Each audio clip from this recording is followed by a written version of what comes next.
Bonjour à tous, nous avons deux débriefs à faire. Le tout premier politique, Patrice Talon était face aux députés à l'Assemblée nationale hier. C'était à l'occasion de son dernier discours sur l'état de la nation, en tout cas de façon constitutionnelle. On reviendra là-dessus, notamment avec le débat de tout à l'heure. Les acteurs seront en plateau, mais déjà je peux vous souffler que les quotidiens en font leur principale information ce matin. La une des journaux et la revue de presse reviendront là-dessus en détail pour vous. Le second débrief est sportif. Vous le savez, la CAN s'est ouverte dimanche dernier au Maroc. Le Bénin y participe et a offert son premier match hier. C'était face à la République démocratique du Congo. Match soldé par une défaite, 0 but contre 1. Notre correspondant là-bas sur place, Candido Ngata sera au téléphone tout à l'heure pour nous présenter un peu le résumé du match, mais aussi les résultats des différents matchs joués tout au long de cette journée du mardi 23 décembre 2025. Puis, on va élargir les discussions après à Memo Couton, qui est chroniqueur sportif. Avec lui, on va surtout focaliser notre attention sur le déroulement de la rencontre République démocratique du Congo et le Bénin. Je rappelle que j'aurai à recevoir un invité par ici. Son nom, c'est Romaric Aouyo. Il est spécialiste donc de l'économie sociale et solidaire. Avec lui, on va parler de la pertinence de la monnaie unique, puisqu'il est aussi par ailleurs spécialiste des questions économiques. Bienvenue à tous.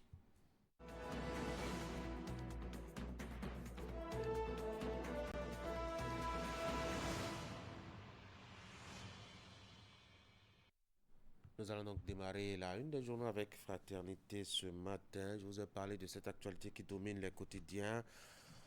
Fraternité en sa manchette, Patrice Talon sur l'état de la nation. Ensemble, nous avons accompli de grandes choses. Législatives et communales du 11 janvier 2026, le Pierre Le Bière lance la campagne Ensemble à Paracoum pour le premier match de la, de la CAN.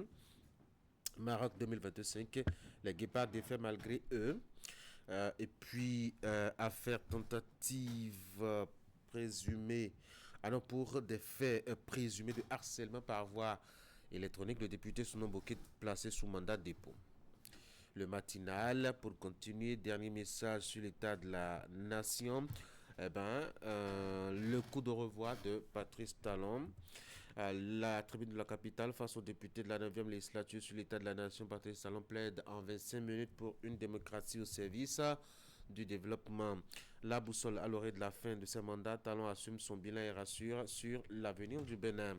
Le quotidien, l'observateur Patrice Talon devant l'Assemblée nationale, un discours très attendu ce jour alors dans un contexte assez particulier. Le Télégramme CAN Maroc 2025, les Guépards qui s'inclinent 1-0 face aux Léopards du Congo.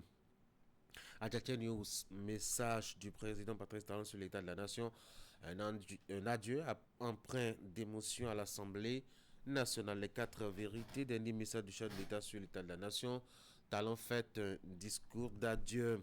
Le chronomètre, état de la nation, l'optimisme présidentiel à l'épreuve du quotidien des Béninois. Le quotidien, le meilleur, dernier message sur l'état de la nation. Le président Patrice Talon, entre espérance, au revoir et hommage. La nouvelle Gazette, message sur l'état de la nation. Patrice Talon fait le bilan de son règne. Voici Matin libre, discours sur l'état de la nation. Talon assume son modèle démocratique. Appel à l'unité malgré l'exclusion. Entre émotion et déification, nous n'en fait-il pas trop finalement? Diakpata, état de la nation face aux menaces, Talon affirme l'autorité de l'État et exalte la loyauté des forces républicaines. Décryptage info, discours du chef de l'État sur l'état de la nation. Nous avons trouvé notre chemin, a confié Patrice Talon au député hier et capté par Décryptage info. Le routier traditionnel message sur l'état de la nation. Voici l'intégralité du message du président de la République Talon au peuple béninois et à la diaspora. Je vous présente maintenant le matin, discours sur l'état de la nation. Patrice Talon se félicite des mutations du Bénin et appelle à consolider l'héritage des réformes. Et que nous dit l'événement précis? Toujours la même actualité, dernier message du président de la République sur l'état de la nation. Talon appelle les Béninois à la confiance et au passage de témoins. L'informateur ultime, discours sur l'état de la nation. Talon très fier de ces réformes. D'Abarou, dernier message de Patrice Talon. Le Bénin a définitivement trouvé son chemin, à retenir le quotidien qui paraît à Paracoum. Nous passons à Fraternité pour la deuxième lecture. Patrice Talon sur l'état de la nation. Ensemble, nous avons accompli de grandes choses, a dit l'homme. Législative communale du 11 janvier 2026, UPR et BR lancent la campagne Ensemble à Paracoum. Pour leur premier match de la CAN Maroc 2025, les Guépards ont été défaits malgré eux. Nous apprend donc le quotidien qui paraît à Ménotin. Pour des faits présumés de harcèlement par voie électronique, le député Sounon Bouquet a été placé sous mandat de dépôt. Voilà ce qu'on peut retenir la une des journaux ce matin. Voici le bulletin avec Ingrid Day. Ingrid, bonjour. Bonjour et bien bonjour à tous. Face à la représentation nationale hier et conformément aux dispositions de la Constitution, le chef de l'État a délivré son message sur l'état de la nation. Le dernier discours de Patrice Talon en sa qualité de président de la République lui a permis de passer en revue le chemin parcouru depuis son accession à la magistrature suprême, de défendre ses réformes et de tracer surtout les lignes directrices de l'avenir. On vous en dira un peu plus. Les jeunes managers porteurs de projets dans divers domaines distingués, c'était lors de la grande finale du concours Best Young Manager. Jeunes, personnalités institutionnelles et partenaires étaient au rendez-vous pour soutenir cette vision ambitieuse, celle de révéler les talents managériaux de la jeunesse béninoise. On vous fait le compte rendu. Voici le bulletin.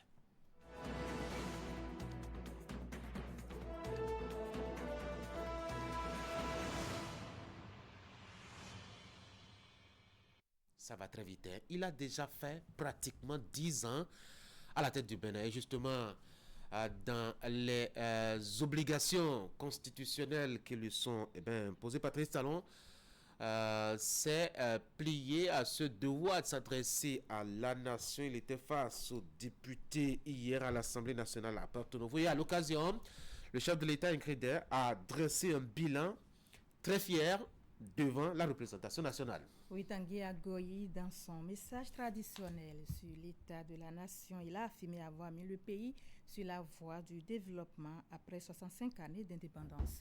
Le président de la République était bien ému dans son adresse au Palais des gouverneurs, dernier exercice du genre dans ses fonctions de chef d'État. Voici les précisions avec Emma Hodonou. Quel est l'état des lieux du Bénin après 10 années de magistère? C'est par cette interrogation fondamentale que le président de la République, Patrice Talon, a ouvert sa dernière adresse à l'Assemblée nationale au titre du discours sur l'état de la nation.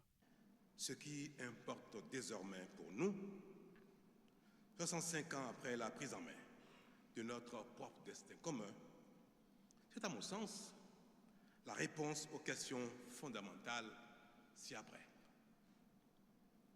Le Bénin a-t-il enfin trouvé la voie pour son développement? A-t-il entamé son progrès de sorte à devenir, lui aussi, un pays développé, susceptible de se passer de l'aide au développement apportée par d'autres et parfois avec mépris? Est-il un pays qui ne fait plus honte à ses enfants?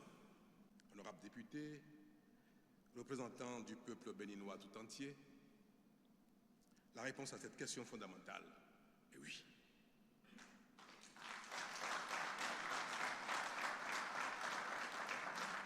Dans la suite de son propos, bien plus qu'un simple bilan, le chef de l'État a livré ce qui s'apparente à un véritable testament politique. Un testament structuré autour des grandes étapes de son action à la tête du pays, des choix parfois difficiles mais assumés et des réformes profondes engagées au fil de ces 2 mandats. Dans un exercice de vérité assumée, le président de la République a exposé ses convictions et livré ses certitudes. diriger la nation béninoise ne doit plus être perçu comme un droit, mais plutôt comme un devoir qui requiert de la disponibilité, de la vision, de la compétence et de l'abnégation. C'est pourquoi, de plus en plus, la démocratie se définit essentiellement chez nous au Bénin comme un facteur de développement et de promotion du bien-être citoyen. Elle n'est plus un prétexte de pagaille, de corruption et d'impunité. Au Bénin,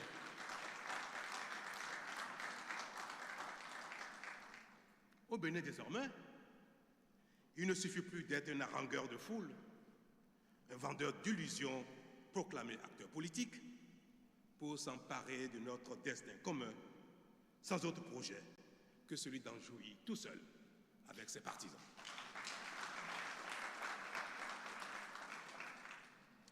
Être acteur politique ne confère plus aucun droit. Il n'astreint qu'à des devoirs et à l'humilité, voire à l'effacement et même au sacrifice de soi.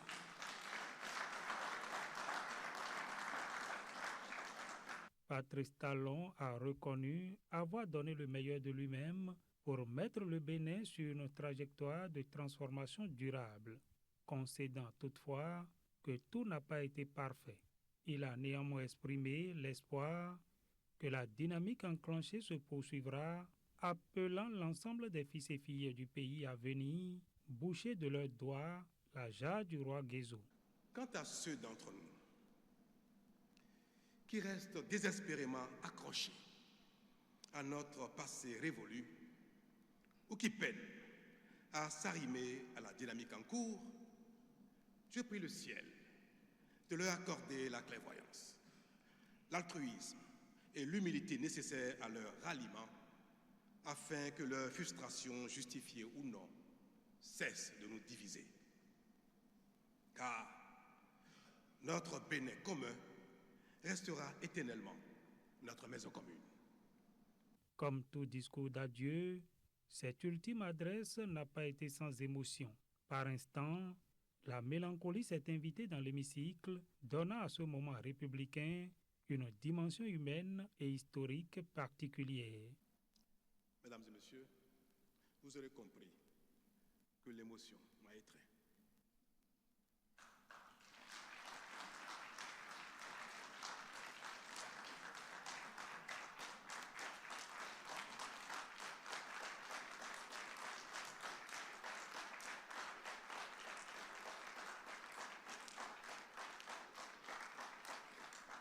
Il est difficile de se quitter quand on s'aime. Mais la grandeur de l'âme, le devoir, l'amour requiert qu'il faut savoir se quitter, savoir se dire au revoir pour laisser la place à d'autres. Je voudrais vous souhaiter à vous, à tout le monde, que bientôt, ceux qui viendront ici ou celui qui viendra ici à ma place, vous entretenir sur l'état de la nation, vous donne le sentiment que les choses s'améliorent, que le Bénin continue son chemin et que le meilleur va se goûter de plus en plus par les uns les autres. Entre lucidité et espérance, ce dernier message du président de la République à l'Assemblée nationale referme un chapitre du pouvoir et ouvre celui de l'héritage. À suivre maintenant les impressions de quelques députés à l'issue du discours du président Patrice Talon. Ils sont ici au micro de Emma Hodonou et de Thibaut Aholoupe. J'ai été personnellement impressionné par ce discours parce que le chef de l'État est resté égal à lui-même. Bon, il n'a pas dressé un bilan exhaustif de tout ce qui s'est passé, mais il a quand même dit d'une manière générale tout ce qu'il a fait pendant les 10 ans. Et personnellement, j'ai été touché, ému. Il a parlé de ceux qui regardent toujours le rétroviseur, qui regardent derrière, de ne pas le faire. L'avenir du Bénin est rassurant. Pourquoi les réformes qui ont été faites? Malheureusement, certaines personnes mal intentionnées ont tendance à tirer le Bénin vers le bas, alors qu'avec ces réformes, le Bénin va de l'avant. Le président, il est rassuré. Tout ce qui a été fait comme réforme, c'est vrai, réforme douloureuse pour certaines, mais c'est pour le développement harmonieux de notre Bénin, c'est pour son développement durable. Donc c'est pour cela que l'avenir est rassurant, l'avenir est prometteur, le meilleur reste à venir. Impression de satisfaction, parce que nous avons tous suivi tout au long de ces années le président à la tâche. Aujourd'hui, c'est son dernier discours. Nous sommes satisfaits du niveau où il a pu amener notre pays. Ce n'était pas gagné à l'avance, mais tous les Béninois sont unanimes à reconnaître que des progrès significatifs ont été faits. Mais la vie, c'est une course de relais. Celui qui va lui succéder va continuer la marche. L'essentiel, c'est que la marche du progrès vers le pays puisse continuer. On était émus par la situation, mais ainsi va la vie. Le président Talon est le premier citoyen qui aime ce pays. Et tout ce que le président Talon a fait, c'est pour l'intérêt des Béninois et du Bénin. Et quand on fait un recul, quand on suit son parcours, tout démontre qu'il n'a rien fait pour lui-même. C'est ça la réalité. On ne lui a pas rendu assez hommage. Et moi, je lui rends hommage ici pour sa ténacité, pour son amour, pour sa vision. Le maître mot de ce message, c'est un esprit nouveau, un béninois de type nouveau, un politicien béninois de type nouveau. Le chef de l'État a posé des questions essentielles et il a tiré une conclusion que de toutes les façons, aujourd'hui, nous avons suffisamment avancé pour que demain ne soit plus nourri d'inquiétude. Nous n'avons pas encore atteint les objectifs, mais nous sommes prêts pour affronter. Nous avons confiance en nous-mêmes et nous savons que nous pouvons, demain ne nous fait plus peur. Il n'est pas venu dire que maintenant c'est l'Eldorado, Bénin et consorts. Il dit nous avons trouvé notre chemin, le chemin vers le développement. Et puis les balbutiements du passé, nous sommes tous convaincus que nous sommes en train d'en sortir et que l'avenir est prometteur. Et c'est ce que je retiens. Et cet espoir pour demain, engageons-nous chacun. Et cet appel-là à ceux qui peut-être n'ont pas compris les réformes pour dire, alors moi, ce n'est pas pour moi que ça a été fait, c'est pour le Bénin. Mettez-vous dans la danse et puis ce serait collectif. On passe à un autre sujet de l'actualité en images. Des militants du Parti Les Démocrates de la 12e circonscription électorale claquent la porte de leur formation politique et rejoignent le bloc républicain. Ils ont officialisé leur choix le week-end dernier au cours d'un meeting organisé à Dogbo. Les précisions à suivre dans nos prochaines éditions.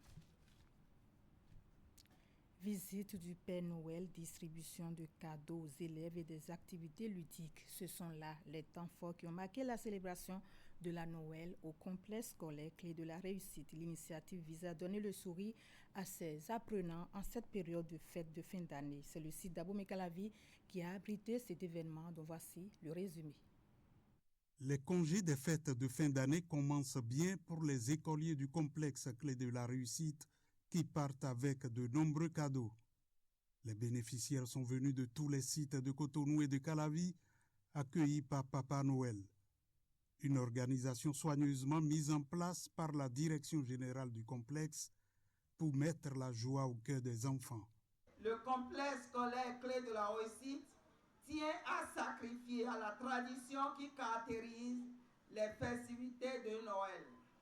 Cette tradition qui exige que l'on rende heureux nos enfants en qui nous plaçons tous nos espoirs. Un enfant heureux et bien éduqué, c'est la garantie d'une réussite certaine. Plusieurs tableaux présentés par les enfants montrent leur talent de chorégraphe, de mannequins, de personnages de théâtre. Des concours de danse ont permis aux écoliers de gagner des lots. La vision du complexe, c'est de faire le plein aux prochains examens, placés sous la bénédiction divine.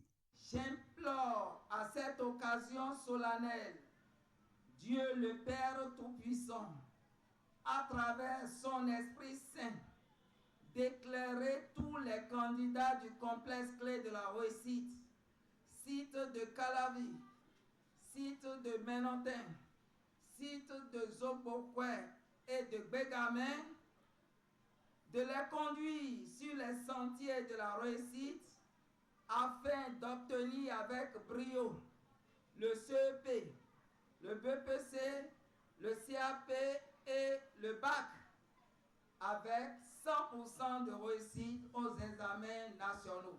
Le fondateur directeur général Oumera Dandidjan a présenté par anticipation les vœux du nouvel an aux parents d'élèves et à tous les apprenants. Nous profitons de cette festivité pour vous présenter nos vœux de santé robuste, de paix, de prospérité et de succès. Clé de la réussite, c'est plusieurs années de performance. Des enseignants qualifiés mettent à disposition des apprenants des outils indispensables pour qu'à la fin de leur cycle, la joie soit au rendez-vous. La Chambre de commerce et d'industrie du Bénin a accueilli la grande finale du concours Best Young Manager, un rendez-vous où l'on récompense des jeunes managers porteurs de projets dans divers domaines. Une initiative du chef d'entreprise et expert en management Auguste Videgla qui vise à révéler les talents managériaux de la jeunesse béninoise. Voici le reportage. Sur près de 500 candidats, ils ne sont plus que 35 à accéder à la phase finale du Best Young Manager, une première édition qui récompense des idées et mise sur la structuration et la durabilité des projets portés par de jeunes Béninois. Notre objectif ici est clair, c'est de faire de ce concours une étape fondatrice de votre parcours entrepreneurial, une référence que vous porterez avec vous tout au long de votre vie. J'espère que dans quelques années, on aura un secteur privé assez robuste sur lequel l'État pourra s'adosser. L'État sera là pour lancer de grands chantiers. Après plusieurs heures de présentation de projets dans des domaines clés comme l'agriculture, la cosmétique ou la finance, c'est le projet d'installation de systèmes solaires domestiques et de pompage qui s'impose et remporte le premier prix, doté d'1 million de francs CFA. Nous avons une unité d'assemblage des lampes électriques et c'est le projet phare. Des lampes, il y en a, mais généralement, c'est des lampes dont les puissances inscrites dessus, ce que ça consomme dépasse en fait les puissances inscrites sur les lampes. La deuxième, c'est des lampes qui ont été contrôlées et certifiées conformes aux normes énergétiques. Ces lampes dont nous parlons ont été certifiées au Bénin. Pour accompagner ces jeunes dans cette aventure entrepreneuriale, plusieurs icônes du secteur, dont le professeur Auguste Videgla, expert en management, auteur de l'ouvrage « Le guide du jeune manager ». Tous ici présents, candidats au Best Young Manager, nous allons créer le portail et les couloirs nécessaires pour que vous vous dirigez vers la DPME qui graduellement, sans empressement de votre part, va pouvoir vous apporter des solutions. Parce qu'il y a des dispositifs allant jusqu'à 16 millions de francs CFA de financement non remboursable pour les jeunes promoteurs d'entreprises. Mais c'est un parcours que vous devez suivre. Ne pensez pas qu'en déposant un dossier au bout de 1 mois, 2 mois, vous allez avoir accès au financement. Les autres lauréats du concours repartent avec des prix allant de 700 000 à 200 000 francs CFA. Tous les finalistes bénéficieront également d'un accompagnement technique pour renforcer leur projet. Et voilà, ce sera tout pour cette session d'information. On revient juste après ceci.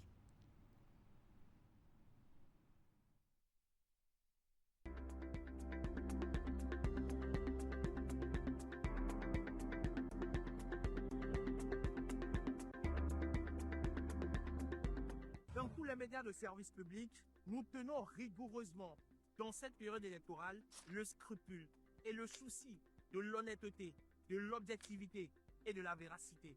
Nous nous interdisons la publication de propos ou de déclarations qui ne sont pas de nature à favoriser le dialogue. Dans tous les médias du service public, nous nous conformons au respect strict de la déontologie et aux exigences de l'accès équitable des partis politiques, des associations et des citoyens. Dans tous les médias, nous nous conformons au respect strict de la déontologie et aux exigences de l'accès équitable des partis politiques, des associations et des citoyens, En outre, nous restons collés à l'obligation de l'accès équitable des partis politiques, de la société civile et des citoyens aux médias du service public.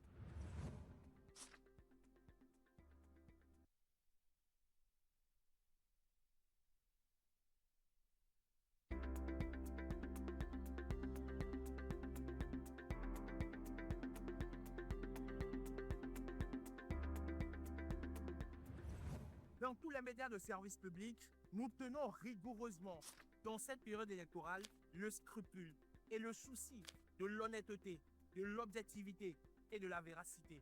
Nous nous interdisons la publication de propos ou de déclarations qui ne sont pas de nature à favoriser le dialogue. Les médias du secteur privé veillent scrupuleusement durant cette période sur les règles d'équité, d'impartialité et d'objectivité. Nous nous soumettons à l'obligation du respect du droit de réponse, conformément aux tests en vigueur, et veillons à l'observation stricte des obligations résultant de la convention signée avec l'ARAC. En outre, nous restons collés à l'obligation de l'accès équitable des partis politiques, de la société civile et des citoyens aux médias de service public.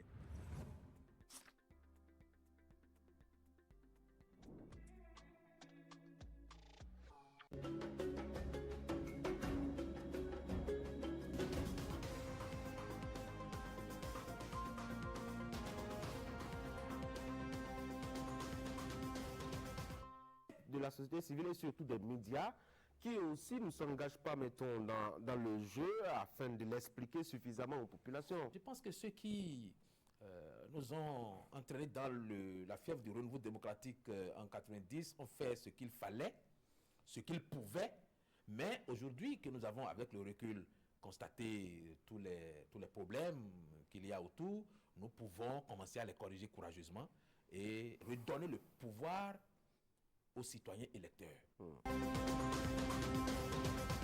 faudra aussi montrer l'exemple et on n'a pas l'impression que nos aînés nous aident beaucoup. Ils ne nous aident pas parce qu'ils ne peuvent pas faire autrement. Ceux qui s'opposent à un gouvernement ne s'opposent pas à ce gouvernement-là forcément parce que le pays recule.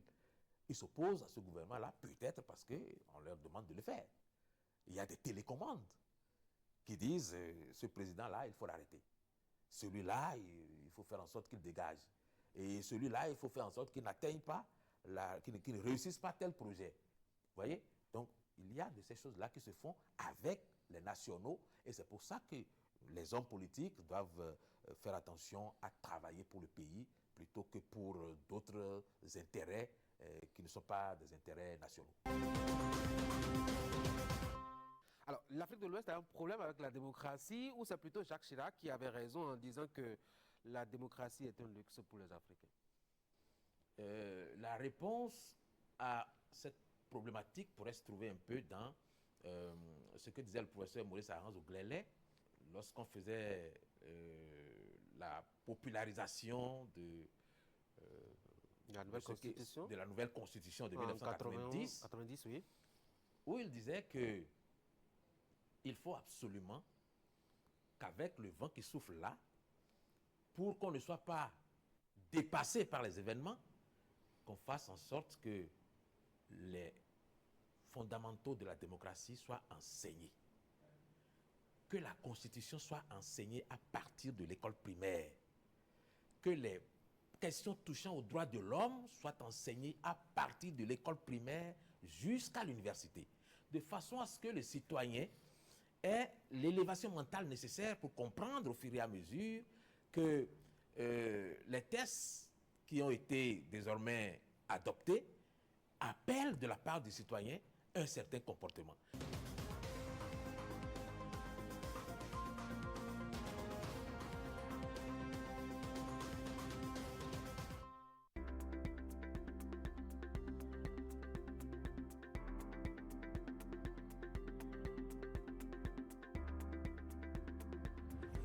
Sur le plateau, les débats reposent sur le respect mutuel et la neutralité. Nous veillons à ce que les échanges restent axés sur les projets et les idées. Pas d'attaques personnelles et de discours de haine. Un média responsable, c'est un gage de confiance pour les citoyens. Période électorale. Notre mission est d'informer avec rigueur, de veiller à un accès équitable de tous à l'espace médiatique et de garantir à chaque candidat une juste représentation. Un débat responsable, c'est la promesse d'élections apaisées. Le débat électoral doit être une tribune d'idées. Faisons des débats sur les médias un outil de paix, de transparence et de cohésion nationale. Notre rôle est d'éclairer les électeurs avec professionnalisme et impartialité afin que chacun vote en toute conscience. Donner la parole à tous dans l'équité et la responsabilité. Voilà le sens de notre engagement en période électorale.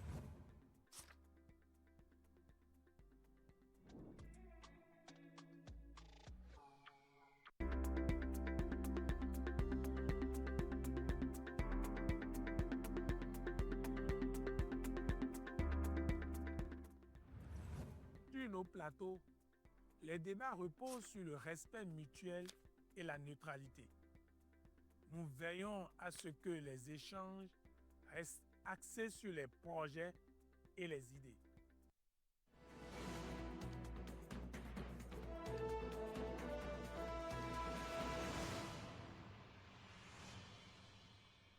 Je vous précise et rappelle et confie qu'on n'aura pas la part des sports. Tout à l'heure, on va passer directement donc à notre invité ce matin. Je reçois pour vous Dr Christian Aoyo, spécialiste donc de l'économie sociale et solidaire. Monsieur Aoyo, bonjour. Bonjour, cher journaliste. Merci beaucoup d'avoir accepté mon invitation. Vous êtes défenseur donc de l'économie sociale et solidaire. Pour vous, c'est la meilleure voie pour accéder justement au bonheur partagé entre les citoyens de façon équitable. Vous avez suivi un peu le discours du chef de l'État hier devant la représentation nationale. Qu'est-ce que cela vous a inspiré? Oui, merci monsieur le journaliste. J'ai suivi de fond en comble, n'est-ce pas, le discours sur l'état de la nation du chef de l'État, le président Patrice Talon. Et j'ai vu que c'est un président qui a la tête bien posée sur les épaules. Et je vois un président qui s'est sacrifié pour ce pays, qui a tout donné, n'est-ce pas, pour le pays. Et voilà, il ne doit pas se décourager par rapport aux éléments récents. Ça me surprend que cela vienne de vous, vous qui êtes défenseur de l'économie sociale et solidaire. Le profil du président que nous avons à la tête du Bénin, ce n'est pas le profil de l'homme très porté vers le social. Justement, je vais vous expliquer quelque chose et c'est ça qui fait aussi l'inquiétude de la majeure partie de la population. Il y a un message qui ne passe pas selon moi. Lequel? En réalité. Je vais vous l'expliquer. Lorsque vous prenez les étapes de développement décrites par l'économiste Oster, vous allez comprendre qu'il y a 5 étapes. Passant de la société traditionnelle à l'ère de la consommation de masse. Donc la société traditionnelle, les conditions de mise en application ou de réussite, n'est-ce pas, du décollage économique. Après, nous avons le décollage économique. Nous avons après la marche vers la maturité. Et enfin, l'ère de la consommation de masse. L'étape la plus difficile à aborder, c'est le décollage. L'étape du décollage économique. Il faut véritablement un président rigoureux, d'accord, qui a des principes pour nous amener au bout de 10 ans à passer cette étape. Et ce n'est pas donné à n'importe qui de le faire. Encore que, monsieur le journaliste, si vous n'êtes pas arrivé à cette étape et que vous allez puiser dans les fonds publics pour pouvoir faire du social, je vous avoue, vous allez échouer. Comment ça? Nous allons retarder le développement économique pendant 20 ans encore. Comment? 20 années en arrière, oui. C'est simple. Essayez seulement de voir les composantes, n'est-ce pas, de cette étape. Vous allez vous rendre compte qu'on parle de l'industrialisation, on parle de la digitalisation. Il y a plusieurs facteurs qui rentrent en ligne de compte. D'accord? Et lorsque vous voyez tout ce qui est fait aujourd'hui par le président de la République, vous vous rendez compte que actuellement, nous pouvons nous bomber le torse en nous disant aujourd'hui, en tant que Béninois, je vous le dis sérieusement, je ne suis ni de la mouvance, ni de l'opposition, je suis un scientifique. Donc cela montre que en réalité, nous avons réussi avec brio, n'est-ce pas, l'étape de décollage. Je vais vous raconter une anecdote et vous allez voir, c'est que les passagers étaient dans l'avion et puis on est arrivé le dit que nous allons faire un long chemin, hein, d'accord, et c'est avec une longue distance. Et tous les passagers, ils ont dit que, bon, attention, hein, et c'est pour la première fois que cet engin, l'avion, a été conçu par des Africains. Et très rapidement, les passagers ont dit, mais si c'est ça, ne décollez pas, attends, je descends. Mais il n'y a que... C'est une blague. Les Africains sont bien compétents pour fabriquer des choses de confiance. Il y a une seule personne qui est restée, qui n'a pas bougé. Et il lisait son journal, on dit, mais quoi, vous ne faites pas comme les autres? Vous savez la réponse qu'il a donnée? Il dit, je suis sûr que ça n'a pas décollé. Si c'est les Africains qui l'ont conçu. Vous voyez. Mais aujourd'hui, on vient de montrer que un Africain peut faire décoller tout un pays. D'accord, en espace de 10 ans. Ça, il faut applaudir cela. Et c'est après cette étape que nous allons venir vers la marche vers la maturité. Cette étape-là n'est rien d'autre qu'une photocopie renforcée de la première étape. Et si vous avez déjà du savoir-faire, pour réussir la première étape la plus difficile de toutes les étapes, ça veut dire que cette étape-là vous sera encore plus facile. Et c'est à ce niveau que c'est prévu de faire réellement du social. Donc, à partir de 2026, lorsque nous avons déjà réussi la première étape, à partir de 2026, la deuxième étape, la quatrième étape, là, hein, véritablement, va commencer. La marche vers la maturité. Et c'est là que réellement le social va prendre corps. Vous demandez à ce qu'on puisse quand même s'appuyer sur une innovation, une monnaie électronique communautaire. Je sais pas, quelle est la forme que ça va prendre et quelles sont les caractéristiques précisément? Très bien. Lorsque nous allons enclencher cette étape de la marche vers la maturité, il va falloir mettre en place des dispositifs sérieux pour réussir au bout des 7 années qui vont venir, cette étape. Ah, vous avez déjà planifié tout, vous êtes ajusté déjà. Oui, j'en suis persuadé. Ah oui. Parce que c'est à ce niveau, justement, que nous allons tout faire. Quand je dis nous, même le journaliste, le paysan et l'enseignant, tout le monde, chacun à son niveau, doit apporter sa pierre pour l'édifice de la nation. Qu'est-ce que je peux faire? Ce n'est pas lorsque vous êtes un ministre ou bien un député que vous devez forcément travailler pour votre pays. L'enseignant qui forme les enfants, déjà, il nous allons amener à son pays. Nous allons amener le niveau d'accroissement, n'est-ce pas, du PIB à 10%, à 2 chiffres. D'accord? C'est à l'étape là qu'il faut le faire. Et maintenant, pour le faire, il faut mettre en place une communauté. C'est ce que moi je propose d'ailleurs. La mise en place d'une communauté que j'appelle Wabomo. Oui, mais la communauté existe déjà. On a la CEDEAO, on a l'UEMOA, on a beaucoup d'organisations qui sont déjà, en tout cas structurées et existent, avec des expériences peu ou prou salutaires. Il faut partir de là plutôt que de penser encore à recréer la roue. Oui, très bien. Les communautés dont vous parlez, c'est vrai, même si vous prenez même le franc CFA, on parle de la communauté financière d'Afrique. Vous voyez? Donc, en réalité, il y a plusieurs types de communautés. Ouais. D'accord? Il y a les communautés régionales, sous-régionales, ainsi de suite. Tout à fait. Mais nous parlons ici des communautés à l'interne.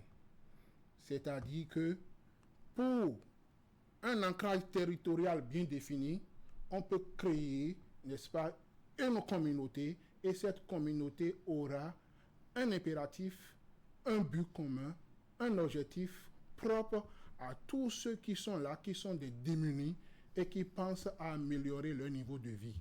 Et c'est très simple. Et c'est en cela que je dis que il faut qu'au sein de cette communauté, que l'on puisse créer la banque populaire. Je l'avais dit tantôt, lorsque j'étais de passage par ici. La banque populaire, Mais cette banque-là aura une spécificité. La banque-là ne va pas fonctionner même si le statut juridique de cette banque-là est une banque coopérative. La banque-là ne va pas fonctionner comme les banques, comme les institutions de microfinance. Non.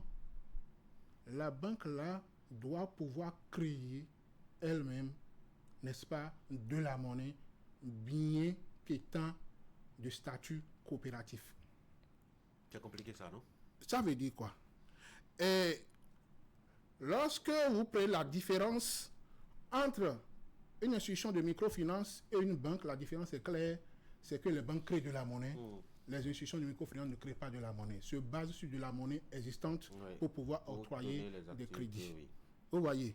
Mais ici, nous allons faire en sorte que, après avoir collecté tout ce qu'il y a comme fonds nécessaires, que ce soit à travers le crowdfunding, c'est-à-dire la finance participative, qui va réunir le crowd equity, c'est-à-dire les actions, et les gens vont souscrire aux actions, le crowdlending, les obligations, les gens viennent souscrire aux obligations, d'accord? Et en dehors de ça, on va y mettre le budget participatif, on va mettre les fonds de garantie, mécénat, diaspora, et quoi encore, tout ça là, y compris les tasses, tout ça là, les tasses solidaires, USS dont j'en ai parlé la dernière fois, on va mettre tout ça en place et ça va faire des fonds pour financer, n'est-ce pas, la communauté Wabomo.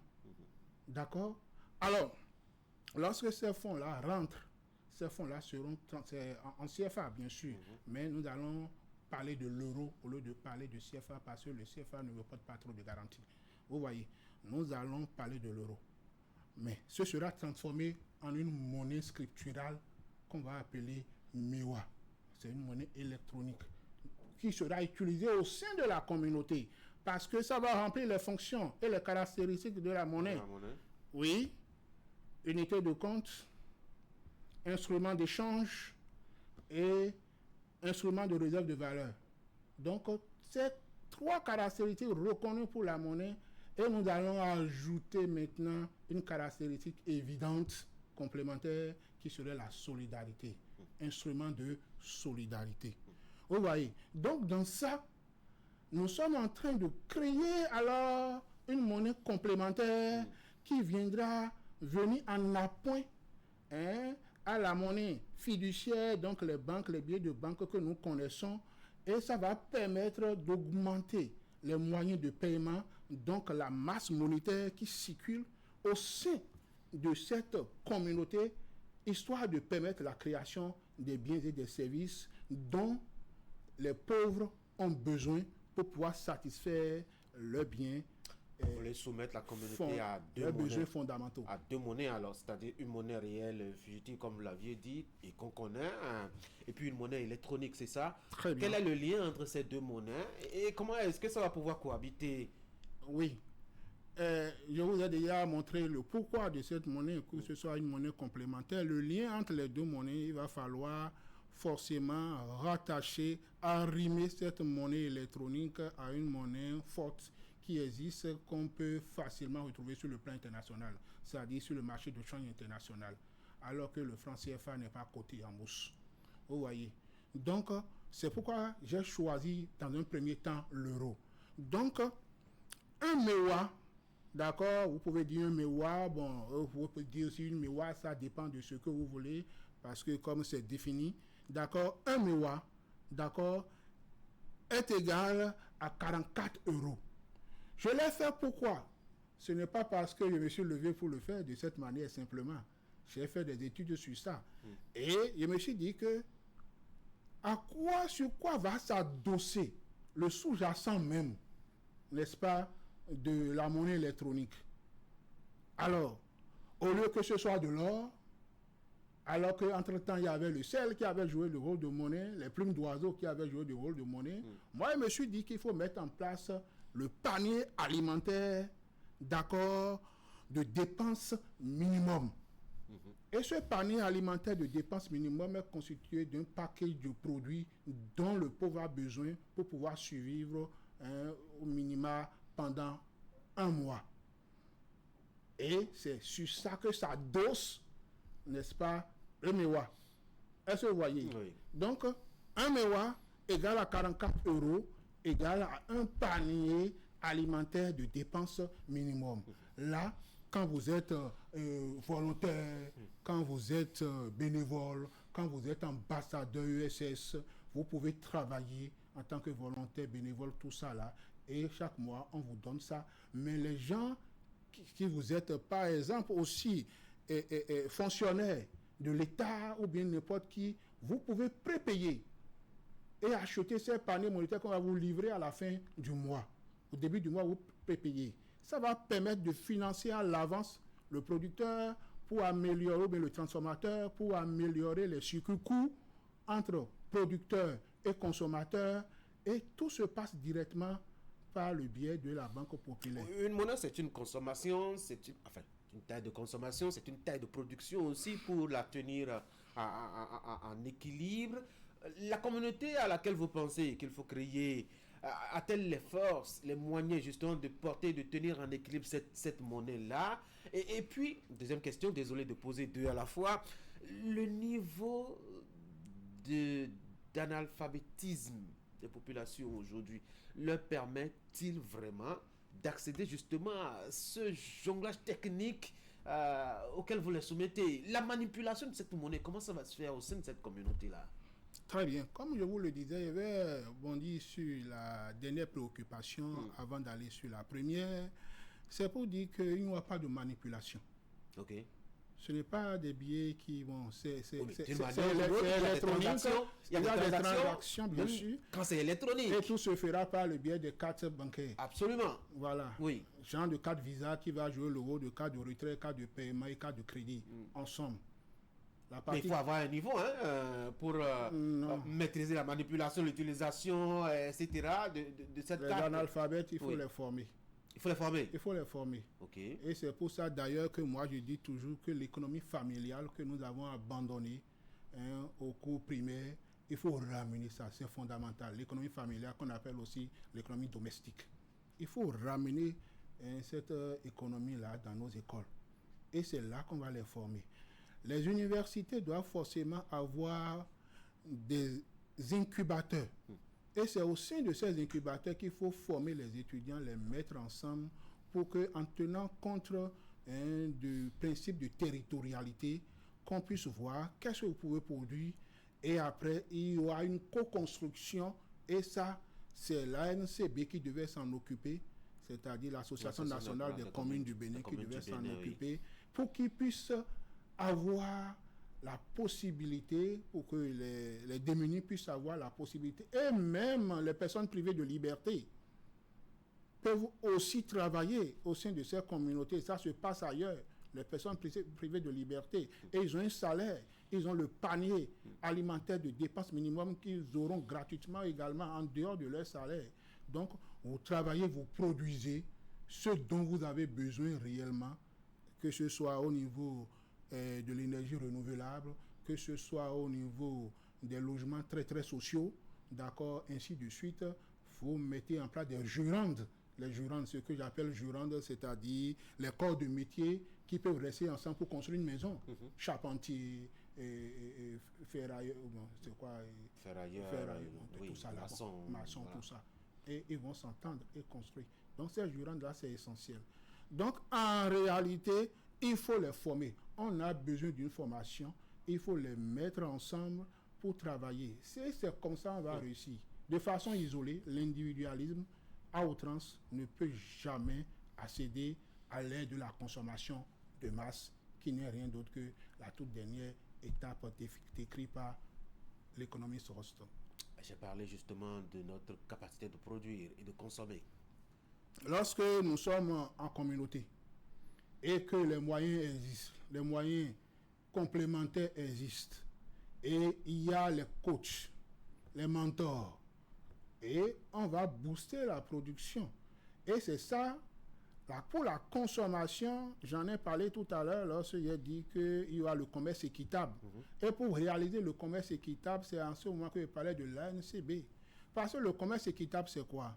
C'est-à-dire que si par exemple nous prenons la partie septentrionale, le nord, où les gens peuvent produire du fromage à un prix pratiquement concurrentiel par rapport à ce que nous faisons ici. Donc ça veut dire qu'ils ont de l'avantage comparatif dans la production de fromage par rapport au sud. Et certainement que le sud également détient de l'avantage comparatif dans la production d'un bien ou d'un service par rapport au nord. Alors, vous prépayez, le transport équitable amène toute la production vers le sud, et au lieu que les titans repartent vides, vont repartir encore avec les produits du sud vers le nord. Vous allez voir que tout ce qui est produit au sein de la communauté, vous consommez sur place une partie, l'autre est envoyé là-bas, et ainsi de suite. Et le coût sera réduit. Par conséquent, le prix sur le marché sera meilleur que le prix au sein de la communauté, d'accord, sera meilleur que le prix sur le marché. De l'autre côté, il y a aussi d'autres avantages. Lesquels? Lorsque on est dans un système communautaire, on peut mettre en place encore le tourisme équitable. Le tourisme équitable, ça permet aux gens de faire des voyages de longue durée et ils apprennent à travailler avec les coopératives, les mutuelles, les fondations ensemble sur place. Et ils apprennent le métier. D'accord? Ainsi de suite, vous aussi, vous irez là-bas. Mais vous n'avez pas besoin d'aller prendre les hôtels. Comme c'est un truc coopératif, d'accord? Tu viens dormir chez moi, je viens dormir chez toi, je découvre les aspects culturels. C'est un monde d'amour que vous décrivez. Voilà, et c'est de ça on a besoin. Ah oui, hein? Donc, il y a le commerce équitable, nous avons le transport équitable, nous avons le tourisme équitable, ne serait-ce que pour le travail que la NCB peut faire par rapport à tout ce schéma que je viens de décrire. Alors, l'investisseur, qu'est-ce qu'il tire de votre mémoire? Lorsque vous parlez de l'investisseur, c'est celui qui apporte du financement pour faire bouger les trucs au sein de la communauté Ouabomont. D'accord. Lorsque j'apporte du capital en termes d'action ou d'obligation, l'obligation qui est un titre de créance au moment où l'action est un titre de propriété, d'accord, alors il y a production. Mais comme au sein de la communauté, ce n'est pas la monnaie de l'espèce sonnante et trébuchante qui serait utilisée et qui aura conversion directement en MEWA, alors qu'est-ce qu'il faut faire? Il faut stocker, d'accord, la monnaie fiduciaire qui vient et il faut déduire la partie garantie selon mes analyses parce que c'est par rapport à un document de thèse que je parle de tout ça. Il faut détruire la partie garantie qui est réservée à la philanthropie, mécénat, les taxes et consorts, vous les mettez à part pour constituer la garantie. Et le reste du stock, vous les envoyez directement, n'est-ce pas, à une banque. Vous négociez avec une banque classique de la place parce que la banque populaire n'a pas l'expertise ou n'aura pas l'expertise tout de suite de pouvoir gérer le système financier. N'a pas les rouages de bourse. Il faut s'appuyer sur une banque ordinaire. Il faut s'appuyer sur une banque, pas ordinaire, mais une banque qui maîtrise réellement les rouages de la bourse. D'accord, pour ne pas faire des pertes sur le marché. Une banque qui est habituée. Alors le stock est versé à cette banque et monsieur le journaliste, on va les positionner sur le marché. Et ça va se faire comment? C'est là qu'on retrouve la règle des 90-10 en économie sociale et solidaire. La règle des 90-10 qui veut dire quoi? 90% du stock sera versé sous forme d'actions, d'accord, sur le marché, alors que les actions sont les titres les plus risqués, alors qu'en finance, les titres les plus risqués sont les plus rentables. Vous voyez? Et 10% seraient versés en obligations. Alors, ça va apporter des profits. Et c'est ces profits-là qu'en réalité, et avec les profits de la création de la richesse, d'accord, résultant du bénéfice, n'est-ce pas, et après impôt et tout ça, comment on appelle-t-on, les investisseurs vont pouvoir en bénéficier. Et ils vont en bénéficier comment? Ils ne vont pas tout prendre.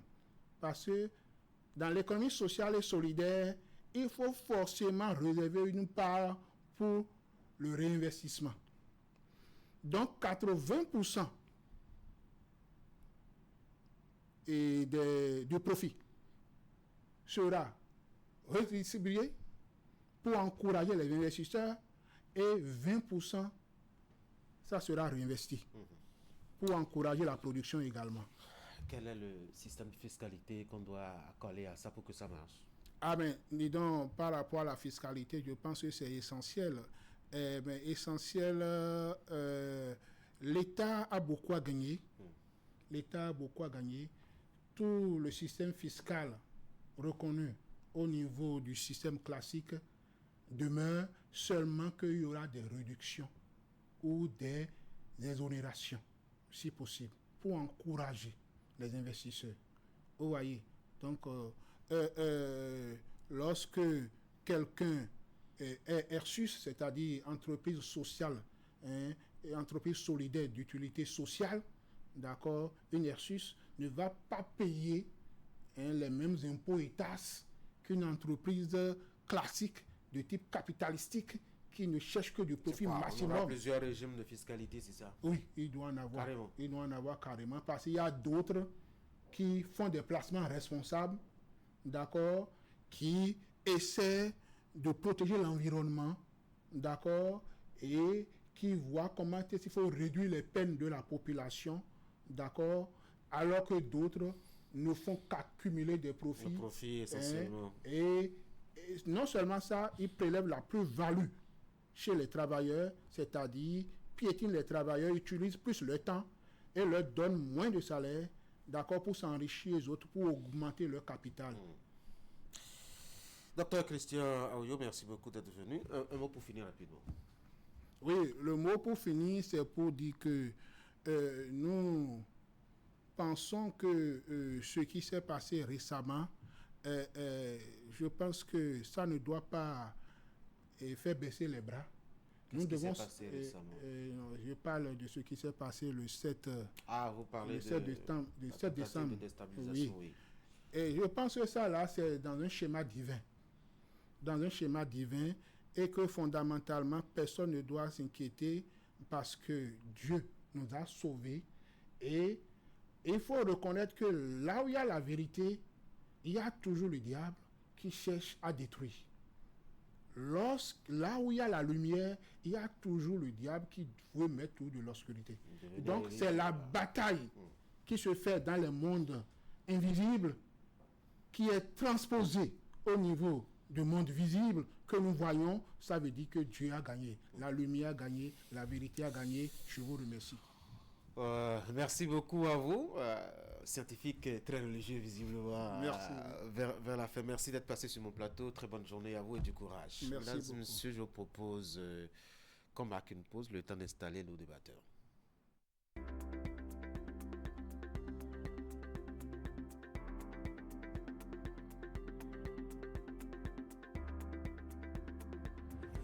Sur le plateau, les débats reposent sur le respect mutuel et la neutralité.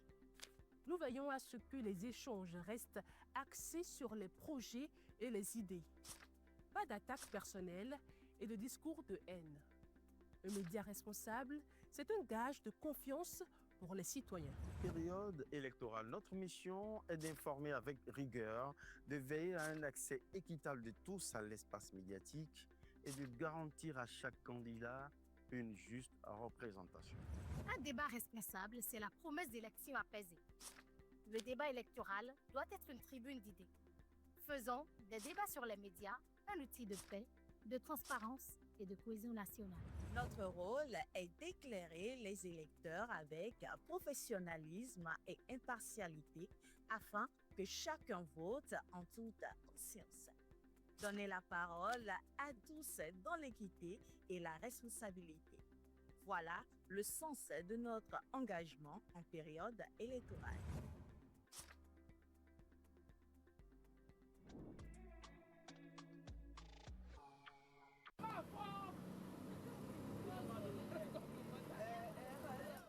marché de Ouagbo, c'est l'ennui depuis quelque temps. Les femmes se plaignent de plus en plus. Elles sont revendeuses de bananes plantains depuis plus de 10 ans déjà pour les plus jeunes dans le métier.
Pour se ravitailler, il faut faire des kilomètres loin du centre-ville. Des dizaines parfois. Pour enfin tomber sur l'un de ces producteurs réputé pour son engagement dans la production agricole.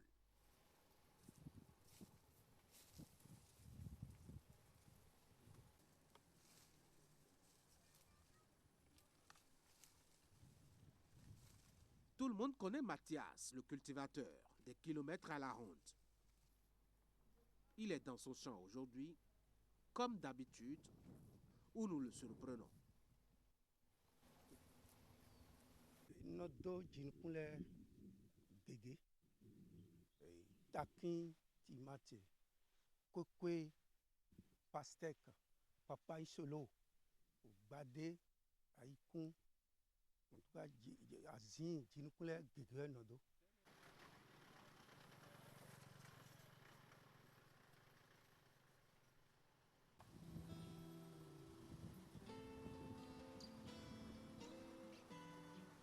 Kokwe yo mera kochi roku yiwana bodo Mathias kokwe de sulo kono yome mais yana blogu mala si jadi doji aji on est d'accord de niveau bleu 7 bon wa yi yawni champ de recherche yawni to bible demande rejette bon il va savion bon il va fibo bon wa dorofi.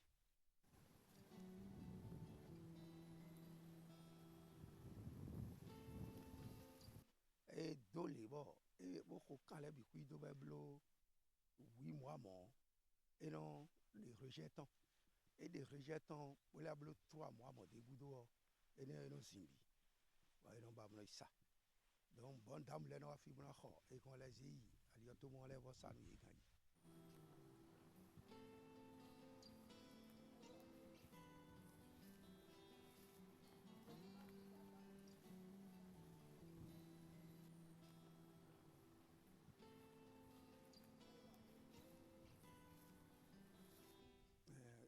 Koko ya do gangi yo boklo gangi yo et non 3500 nous rejet doko voilà donc ega rebi yo et non wa 1500 1000 francs voilà nous rejet. Pour se lancer, Mathias a eu besoin d'un gros capital et surtout d'une terre disponible. Son expérience de producteur de bananes plantains lui fait connaître certains secrets du bout des doigts. ni lo mina do koko eta do po bona o kan do kaka bo era nyo bi kui bo mina do mi do da sa e we bi o mina prévoir 500 000 mo eta do po voilà zin labu wenu bona kun do bona do fiant me kaka bona be sakra ji la bodi do mina prévoir 2 millions mo eta do po.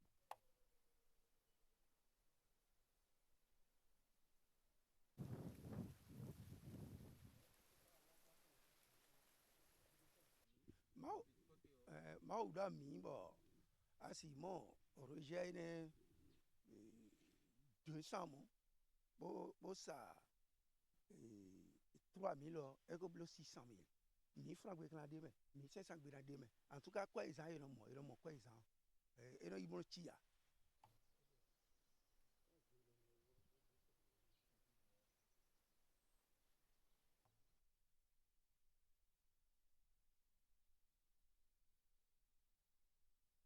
when we mi de we to no branch da gbe we ya àmọ́ wọn aro pin pon e podo gbeche to ya so me bo ton me si ketekete le bo ìwánu ene kwe le yo lẹ́yìn ìrìnàdọ́ lè yí gbọ́n èdè dín ọ ìbí ọmọ àwùjọ ní jẹ́jí ẹ wá máa ìdábò náà mọ̀ pẹ́ ọ mẹ́gẹ̀gẹ̀ tí ń bọ̀ etí rẹ̀ ló gùdó dọ̀ ẹ lọ mọ̀ dáyìn àmọ́ ẹgbẹ́gbẹ́ ni ọyàn lẹ́dẹ̀ sùn mẹ́mẹ́ ikú jí lẹ́ ọba wẹ̀ dé ìmọ̀ràn pòlì gàlẹ́gọ́ mẹ́. Mathias n'est plus le seul à croire en l'avenir de la terre. Au niveau communal, les dirigeants l'ont aussi bien compris, surtout pour ce qui est de la filière banane-plantain, devenue comme une marque déposée. Notre maire, Madame Bibiane Damazé, a créé le label banane-plantain que la commune porte et nous l'avons parlé avec nos investisseurs, les investisseurs de la commune, pour qu'ils sachent que c'est notre label, c'est pour nous. Les bananes plantains, vous venez ici à n'importe quel moment où vous le trouvez. Donc nous les organisons en fait avec la TDA, nous leur donnons la formation qu'il faut aux agriculteurs pour qu'ils ne se perdent pas, afin qu'ils essaient d'évoluer dans la culture pour que toutes les grâces possibles, les catégories de bananes possibles, nous puissions trouver ce qu'il faut pour que le régime puisse bien donner, afin qu'eux-mêmes puissent se retrouver. L'usine pour la transformation de la banane, c'est à Tofo. Ça se prévoit déjà, c'est pourquoi je vous ai dit qu'au niveau de nos investisseurs, nous débattons, le sujet est toujours en débat, pour que d'ici là, ça puisse être vraiment l'image de la commune de Tofo, la banane plantain.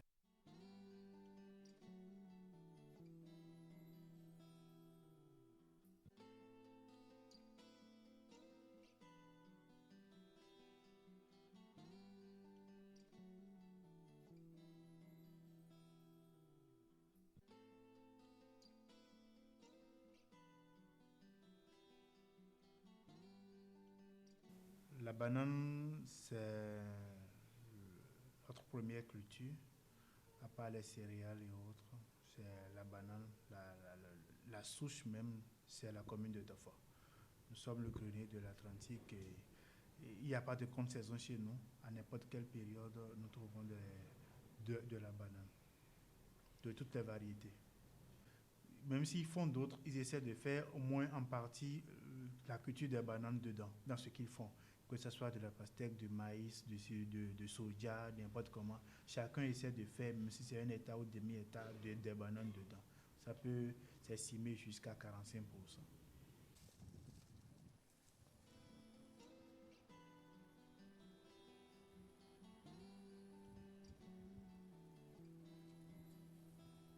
Ennemi do di ene si on debo e blo l'irrigation mi no do egbo dodo le do nu bo si da ko bo debo e no do si mo we bi nu ko eton kokwe do kwe amo mi na no te pon ma ji ma uton do ji ra ja ama bi no ku po mo e ko ton le o e no ba ho po mo do ko do mo sun kwa yin donc si we problème kokwe ton ta je no te pon we si et si mo si nous y bon egbe die do a era lo do Mathias e die ko di da lo mele mi anu ku e ni to bo ne mamu fourrage vrai et de Khofo. Pour l'approvisionnement de l'eau, la commune fait assez d'efforts à travers les projets de forage et autres, mais le gouvernement a pensé encore à nous dernièrement sur les adductions qui sera installée à Damé et qui va couvrir plus de 3 arrondissements ensemble. Donc la mairie et l'État central, nous courons pour que notre population soit indépendante vraiment vis-à-vis de l'eau. Après ça, je crois qu'ils n'auront qu'à l'utiliser pour leurs différentes plantations.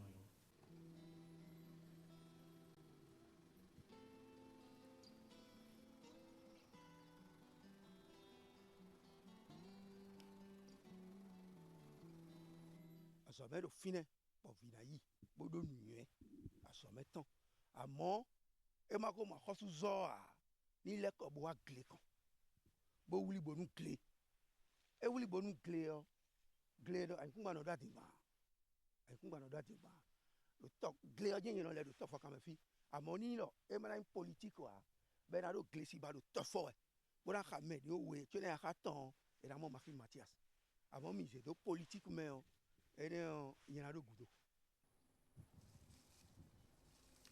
La banane plantée reste aujourd'hui une spéculation de premier plan dans la commune. Elle appelle une organisation de la filière, mais surtout un processus de modernisation de sa culture. Des objectifs qui prennent priorité sur la politique de transformation locale encore loin de se concrétiser, même si la mairie de son côté y songe de plus en plus.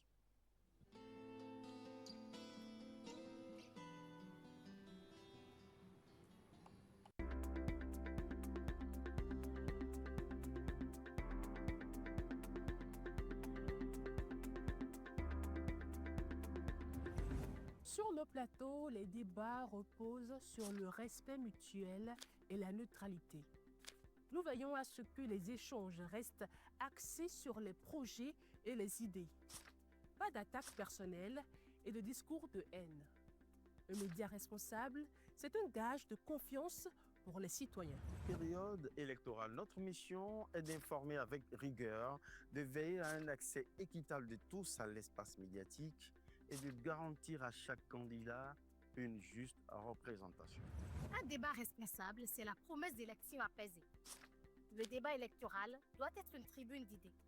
Faisons des débats sur les médias un outil de paix, de transparence et de cohésion nationale. Notre rôle est d'éclairer les électeurs avec professionnalisme et impartialité afin que chacun vote en toute conscience. Donner la parole à tous dans l'équité et la responsabilité. Voilà le sens de notre engagement en période électorale.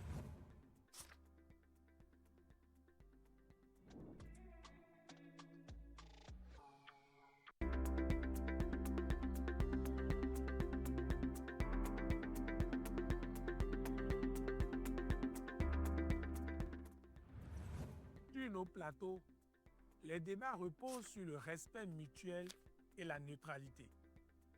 Nous veillons à ce que les échanges restent axés sur les projets et les idées.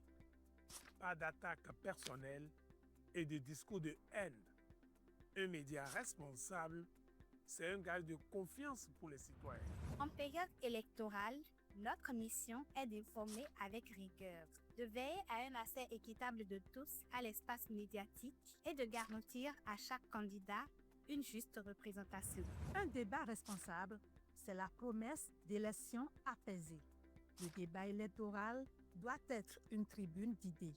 Faisons des débats sur les médias un outil de paix, de transparence et de cohésion nationale. Notre rôle est d'éclairer les électeurs avec professionnalisme et impartialité, afin que chacun vote en toute conscience. Donner la parole à tous dans l'équité et la responsabilité. Voilà le sens de notre engagement en période électorale.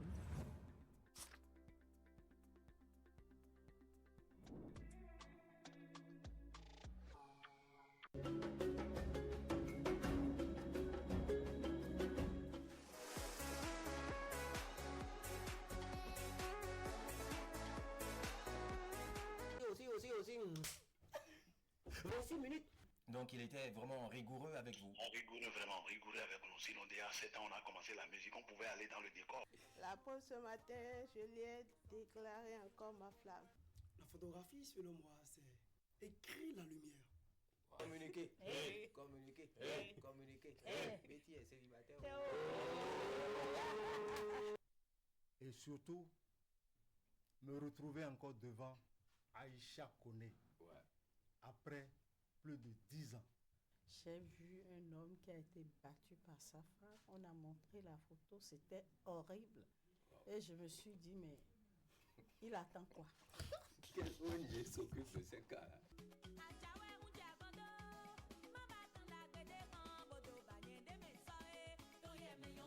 Vous devez avoir votre convention de vente, bien évidemment, ce qui montre que vous avez acheté le domaine. Oui, je voudrais vous inviter à faire massivement le déplacement. Quand je vous dis que je suis chargé d'onction, c'est-à-dire... Nous préparons la journée internationale du jazz, qui va être encore cette année, comme d'habitude, un truc de... Non, j'ai laissé le côté humoriste parce que franchement, le Béninois, pour faire rire le Béninois, c'est compliqué. Pour faire rire le Béninois. Donc ce qui nous oblige tous aujourd'hui à nous intéresser à la chose technologique. Aujourd'hui, spécialement, nous allons parler du massage, Madame Florence. Est-ce que par moment, il n'y a pas des hommes qui... Oui. Ah oui? Et comment vous C'est faites? le risque du métier. C'est le risque du métier. Oui. Donc vous les laissez d'abord? Bon, oui, on Ou bien- essaie ou bien il y a une méthode de voilà, de les calmer. Quand je vous dis Amozobogla, c'est ça qui a formé le Zogla. Vous dansez des djis. Vous dansez des djis, ça fait Zogla Zogla dance. dance. Voilà. Inspiration.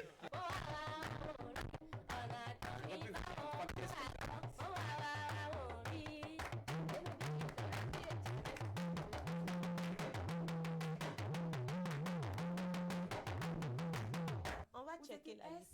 Oui ou non? Moi, heureusement que j'ai jamais eu d'ex. Oh, le ciel va tomber. La tête va tomber. Prends bien soin de moi, chérie, ne me néglige plus. Niantépé. Bravo! Merci à toute l'équipe. Vous êtes tout simplement formidables. On se donne rendez-vous mercredi pour une nouvelle aventure sur Le Plein de Midi. Au revoir.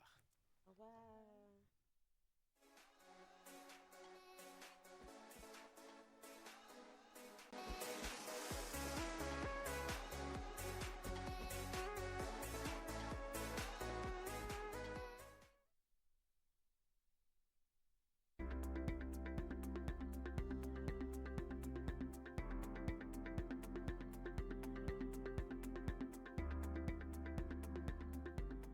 Sur nos plateaux, nos débats reposent sur le respect mutuel et la neutralité.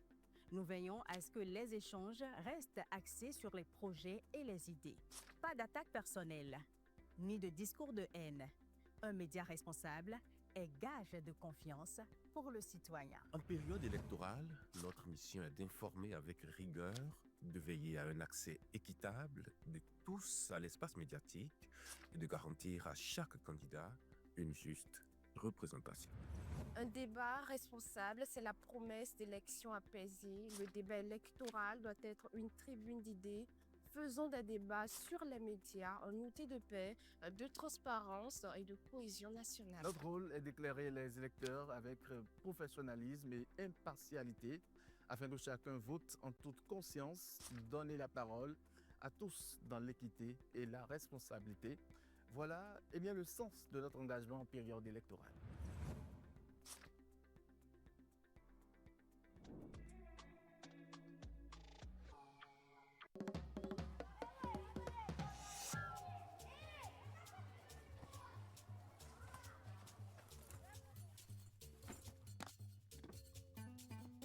La passion du foot ne s'éteint jamais.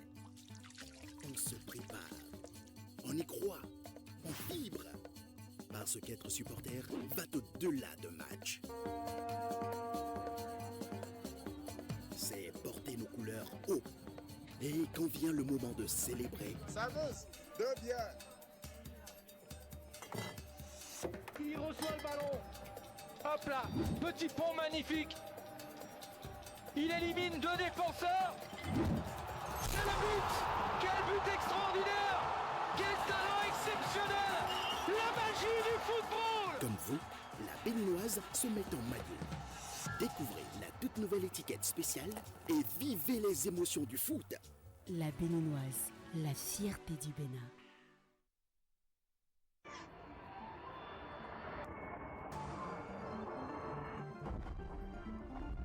Oh yeah. Eddie, regarde un peu la gauche. Ah ouais. Dean, tu verras un ballon envoyé balader même. Non, mon gars, pas sûr. Moi, je pense qu'il a une bonne approche. Hein. Il aura le numéro. Hein. Ah ouais, mon gars. T'es sûr? Je te dis, non. Miniquin. Je te dis, mon gars. Miniquin. Et à moi. Regarde un peu. BetMomoA, profitez d'une plateforme de paris riche en possibilités. Vous allez aimer jouer. BetMomo, le jeu ne s'arrête jamais.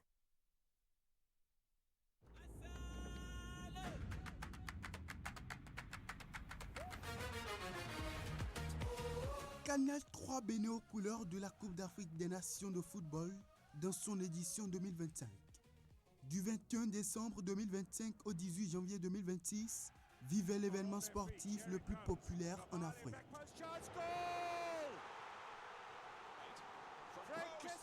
Ce sera un plateau quotidien baptisé Cannes Royal Maroc 2021.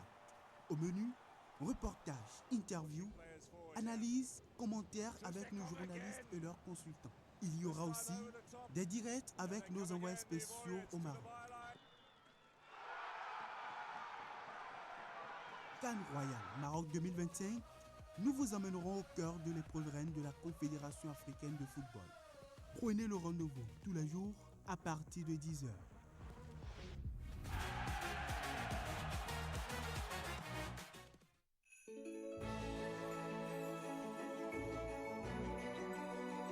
Les fêtes de fin d'année commencent déjà sur Canal 3 Bénin. Du 20 novembre 2025 au 20 janvier 2026, c'est l'opération 2 égale 3. Sur toute prestation, obtenez un bonus après 2 commandes. Pour plus de précision, rapprochez-vous du service commercial. Avec le Canal 3 Bénin, passez d'agréables moments de fête de fin d'année.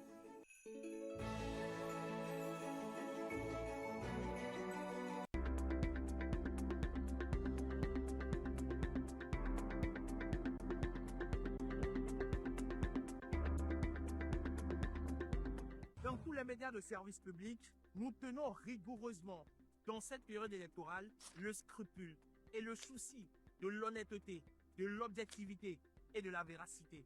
Nous nous interdisons la publication de propos ou de déclarations qui ne sont pas de nature à favoriser le dialogue. Dans tous les médias du service public, nous nous conformons au respect strict de la déontologie et aux exigences de l'accès équitable des partis politiques, des associations et des citoyens. Dans tous les médias, nous nous conformons au respect strict de la déontologie et aux exigences de l'accès équitable des partis politiques, des associations et des citoyens. En outre, nous restons collés à l'obligation de l'accès équitable des partis politiques, de la société civile et des citoyens aux médias du service public.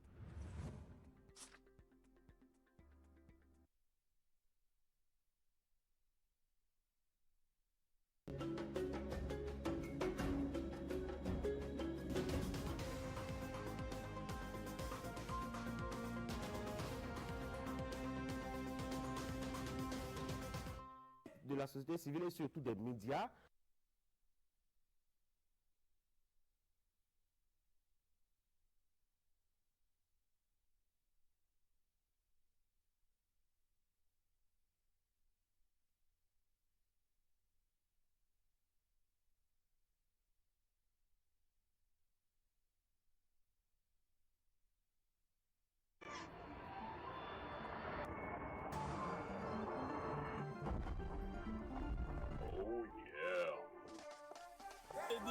Regarde un peu la gauche. Ah ouais.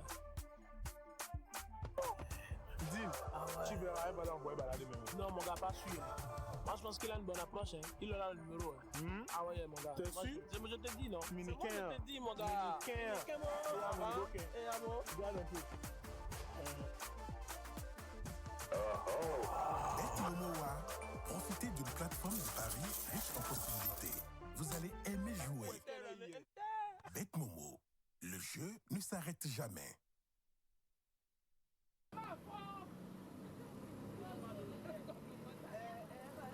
Au marché de Ouagbo, c'est l'ennui depuis quelque temps. Les femmes se plaignent de plus en plus. Elles sont revendeuses de bananes plantains depuis plus de 10 ans déjà pour les plus jeunes dans le métier.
Pour se ravitailler, il faut faire des kilomètres loin du centre-ville. Des dizaines parfois. Pour en fait tomber sur l'un de ces producteurs réputé pour son engagement dans la production agricole.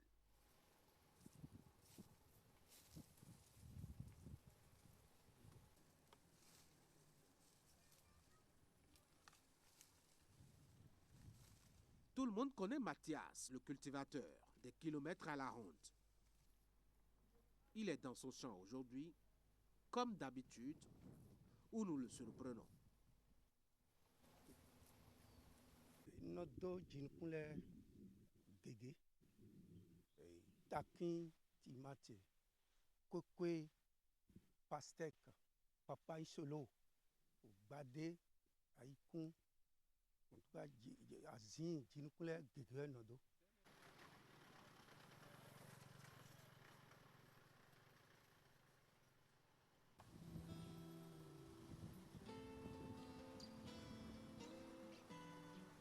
Kokoyo merakoche doko yiwana bodo Mathias koko de sulo kono yome mais yana blogu mala si jadi doji aji on est d'accord de niveau bleu 7 bon wa yi yawni champ de recherche yawni to bible demande rejette bon il va savion bon il va fibo bon wa dorofi.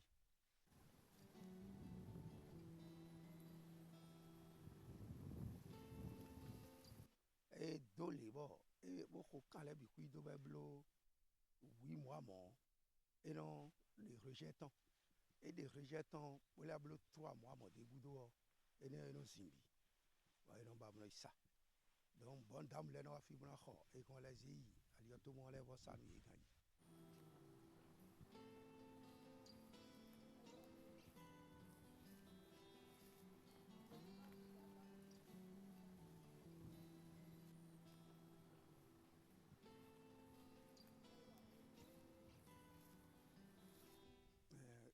Koko ya do gandio boklo gandio et non 3500 nous rejet doko voilà donc ega rebio et non a 1500 1000 francs voilà nous rejet.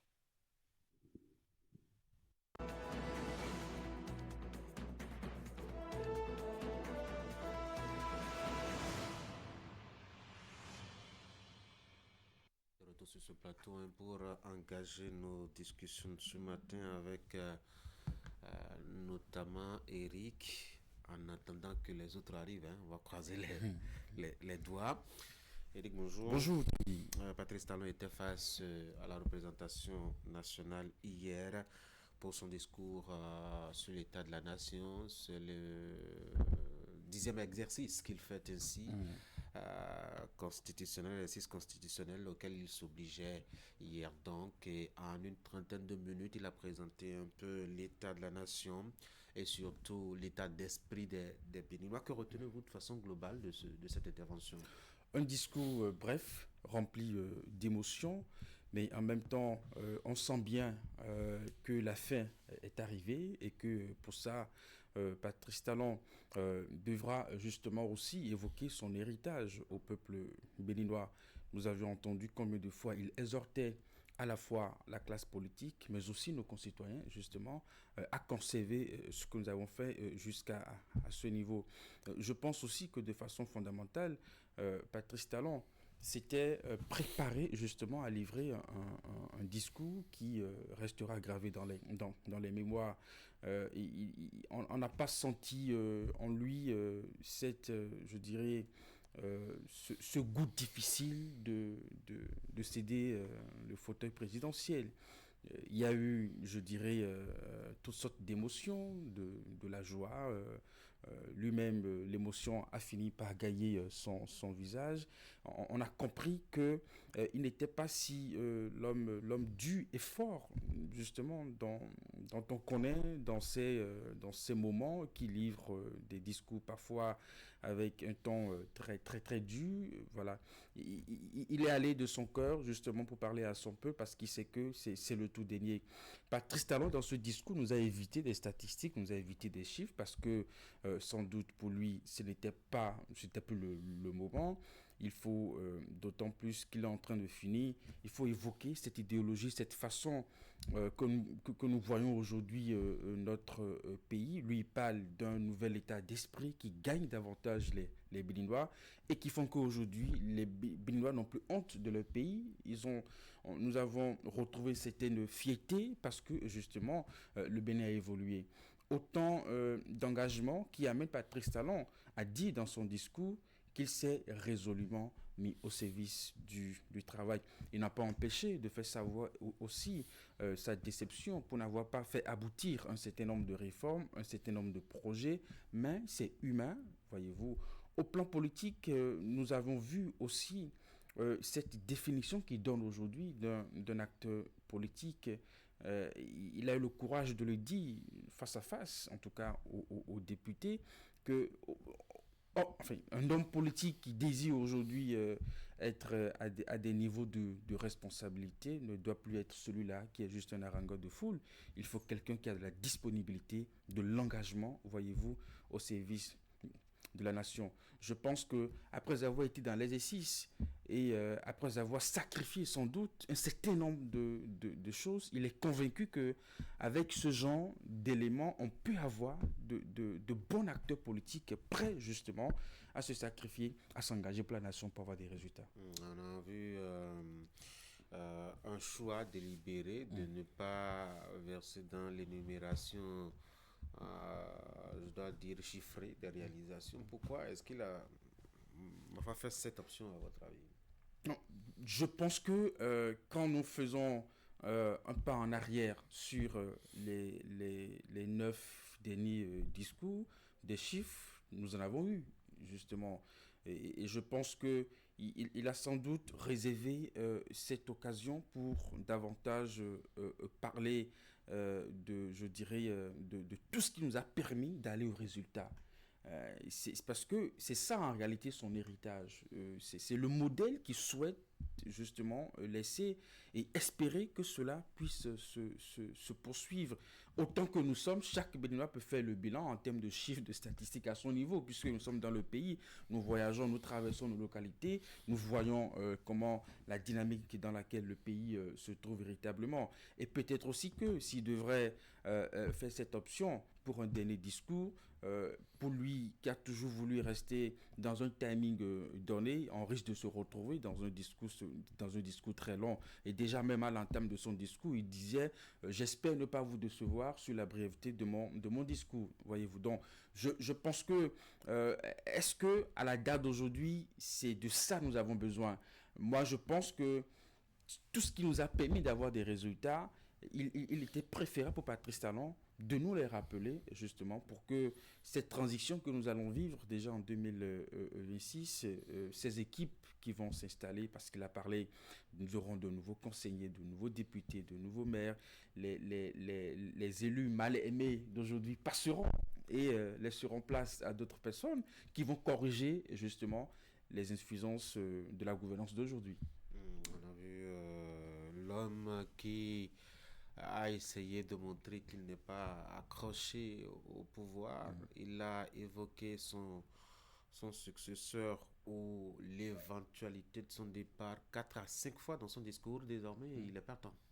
Oui, et je pense que pour lui, en tout cas pour sa part, ce n'est plus une question qui se pose. Et il n'a pas attendu cette occasion de discours sur l'état de la nation pour nous le dire. Et donc, nous pouvons témoigner, Tanguy, qu'à plusieurs occasions, on peut citer pêle-mêle, quand il a rencontré les membres du gouvernement, les maires, au palais de la République, il le disait que peut-être qu'ils n'auront plus encore l'occasion de se voir. Et donc, je pense que pour Patrice Talon, la question est vidée, tellement vidée depuis qu'en réalité, on ne devait plus être autour. Mais pourquoi il insiste alors à parler de son successeur 4-5 fois dans son discours? Oui, parce que le contexte l'y amène, enfin le contexte l'amène à le dire. C'est le dernier discours sur l'état de la nation qu'il présente. Il fait un bilan sur les efforts que nous avons consentis pour avoir des résultats et en même temps espérer que cette dynamique puisse se poursuivre avec l'équipe qui va prendre, je dirais, la tête du pays dans quelques mois. Et donc, c'est tout normal de les éviter aussi au sacrifice qu'il a consenti pour que nous soyons là, afin que la dynamique ne soit pas rompue. C'est assez important. Et je pense aussi que, au-delà de la responsabilité des acteurs politiques qui doivent continuer cette dynamique, autant que nous sommes engagés à défendre cet héritage, parce que je dis, enfin, que quelque part, pour ces milliers de jeunes qui travaillent à la GDIZ, est-ce que ce n'est pas une avenue qui est en train de se préparer là pour tous ces efforts que nous voyons aujourd'hui dans le domaine du numérique, où aujourd'hui pour avoir son casier judiciaire, on n'a pas besoin de se tracasser la tête. Est-ce que là, ce n'est pas l'avenir de notre pays qui se joue à ce niveau? Donc, autant que nous sommes, nous tenons dans nos mains des fruits de cette gouvernance que nous devons chérir et garder. On a aussi il y a eu beaucoup d'émotions. Bon, c'est pas surprenant, c'est pas la première fois d'ailleurs que Patrice Talon montre des élans d'émotion, mais pour hier c'était particulier. Oui, particulier, mais en même temps ce n'est pas la première fois, ce n'est pas non plus toutes les fois que nous voyons Patrice Talon sous le coup de l'émotion. Je suis sûr que si on demande aux Béninois l'image qu'ils gardent le plus de Patrice Talon, ils ne vous parleront pas de ses émotions. On vous parlera de ce ton parfois menaçant, on vous parlera de ce caractère dur que nous connaissons de l'homme. Donc oui, c'est arrivé, peut-être que lui-même aussi n'était pas du tout préparé et que c'est venu comme ça. Un élément qui peut nous amener à dire qu'il parlait de son cœur, tout ce qu'il disait, il le vivait aussi. On ne se sépare pas facilement des personnes qu'on aime. Voilà, cette phrase est arrivée. Et puis, voilà. Donc, c'est humain. Je pense aussi qu'il reste un homme comme tous les autres, qui peut avoir, à un moment donné, de ces coups d'émotion dans l'expression de ce qu'il délivre comme message à l'opinion publique. Est-ce que, je dirais, pour Patrice Talon, il faut l'observer ça comme une faiblesse? Je ne pense pas, parce que ça peut arriver à tout le monde qu'en face d'un public, d'un moment aussi grave, et cette sensibilité qu'on lisait quand même aussi dans la salle et dans les visages, que tout ce mélange l'amène justement à tomber sur le coup de l'émotion. Et je pense que l'émotion était partagée, parce que quand vous scrutez le visage des députés à l'Assemblée nationale hier, je me suis dit, il y avait des moments d'admiration, des moments de questionnement, des moments de réflexion. Quelque part, certainement qu'ils se posent la question, est-ce qu'on va le laisser partir? Est-ce que c'est vrai, vraiment, ce jour est arrivé? Enfin, voilà. Donc, vous voyez cette profondeur de réflexion dans les visages, un peu comme me le disait quelqu'un. Vous savez, quand à la tête d'un pays, vous avez un mauvais président, la démocratie reste le seul moyen par lequel on se sépare de lui. Mais quand c'est le contraire et que vous avez un président qui se met au service de sa nation, qui prend le risque de l'impopularité pour poser des actes justement par lesquels nous avons des résultats, la démocratie devient un embarras.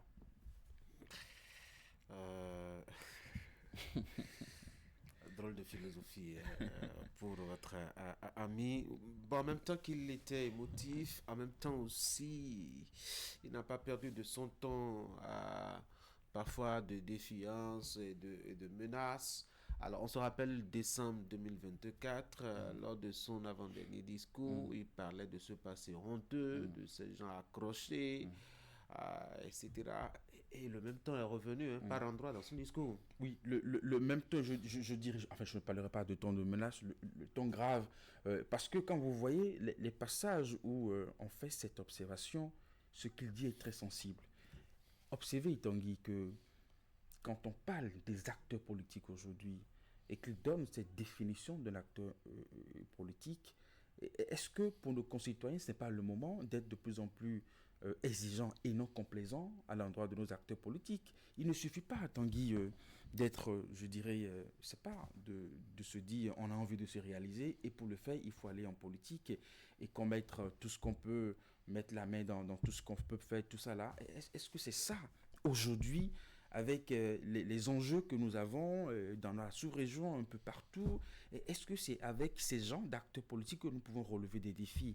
Et donc, pour avoir été dans les défis, pour avoir observé certaines choses, pour avoir refusé, avoir renoncé à certaines choses, peut-être de la part des acteurs politiques, est-ce que ce n'était pas le moment de le dire? En tout cas, d'avoir ce courage et de le dire pour qu'on puisse noter un changement au niveau de cette façon de faire de la politique.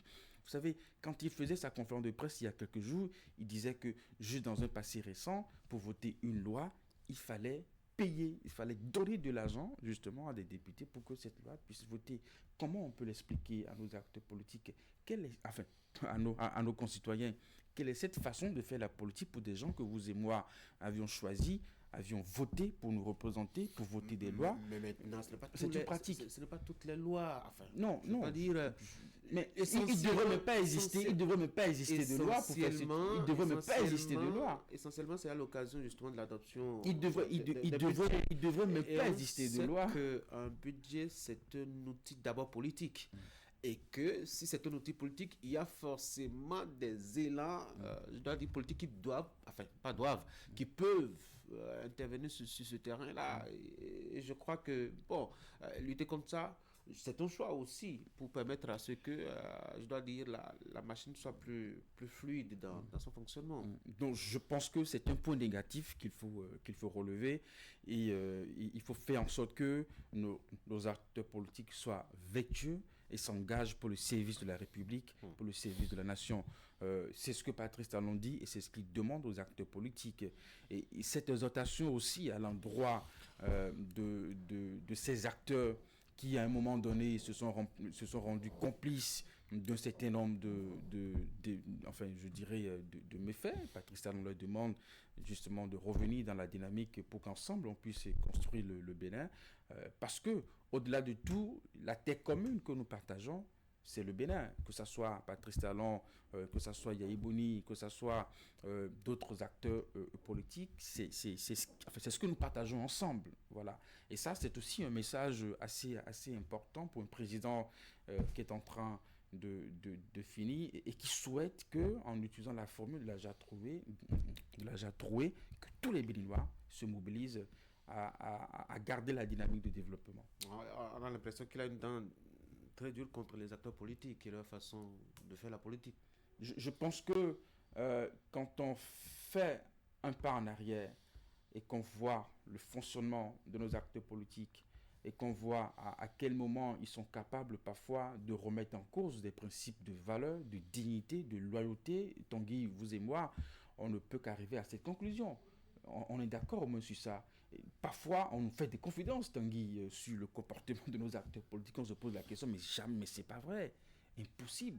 Voilà. Et donc, parfois, on tombe des nues. Et on se demande, mais depuis quand, je dirais, l'environnement politique est autant devenu un réceptacle d'autant de vices, n'est-ce pas? Avec ça, on ne peut pas s'en sortir. Et c'est ce qui fait que parfois, il est compliqué d'avancer dans des réformes. Il est compliqué de prendre des décisions et de les appliquer. Parce qu'il vous faut aller négocier voilà, avec IS qui va vous demander ceci. Et puis, voilà. Donc, nous avons des enjeux, nous avons des questions sur lesquelles il faut évoluer. Et quelqu'un qui le dit comme ça, c'est un président qui, je dirais, comment on dit, avec cette responsabilité, est entouré d'acteurs. Il ne le dit pas forcément pour des gens qui ne sont pas de son camp. Il le dit pour tout le monde. Donc, je dirais que c'est un travail qui doit être fait par tous les blocs, par tous les camps, et faire en sorte que nous ayons des acteurs politiques plus vertueux et qui ne se basent pas seulement sur les intérêts personnels, mais sur l'intérêt de la nation. Eric, merci. Merci, toi. Bonne journée. Mesdames et messieurs, c'est la fin de cette émission. Merci d'avoir été là. Très bonne journée.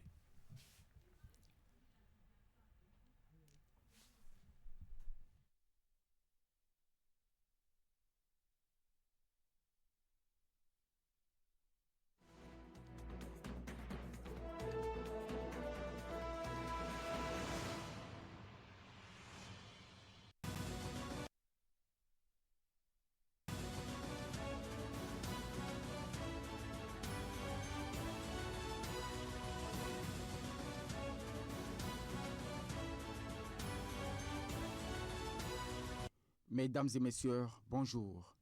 Face à la représentation nationale et aux membres de son gouvernement, le président Patrice Talon a délivré ce mardi 23 décembre 2025 au Palais des gouverneurs à Porto Novo son ultime message sur l'état de la nation.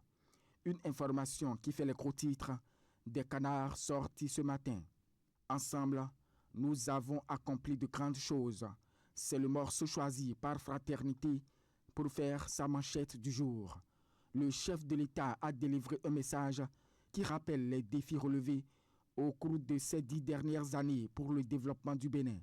Il s'agit d'un message qui traduit la fierté de l'homme d'avoir servi son pays pendant 2 quinquennats avec engagement, détermination et surtout sans aucune compromission, décrypte le quotidien de Ménotin. Dans son discours, le chef de l'État, Patrice Talon, a surtout affiché son satisfecit en ce qui concerne les réformes politiques pour le renforcement des acquis de la Conférence des forces vives de la nation. Parlant de fierté, poursuit Fraternité, le président n'a pas manqué de mentionner que désormais, les Béninois sont fiers de leur pays. Le coup de revoir de Patrice Talon commente le matinal qui indique que s'adressant aux députés, le chef de l'État a remercié l'ensemble des Béninoises et des Béninois de l'intérieur comme de la diaspora pour l'honneur qui lui a été fait de conduire le destin national pendant près de 10 ans. Il a affirmé avoir mesuré tout au long de ces 2 mandats les attentes des citoyens et avoir travaillé jour et nuit avec bonne foi et abnégation pour être à la hauteur de cette confiance.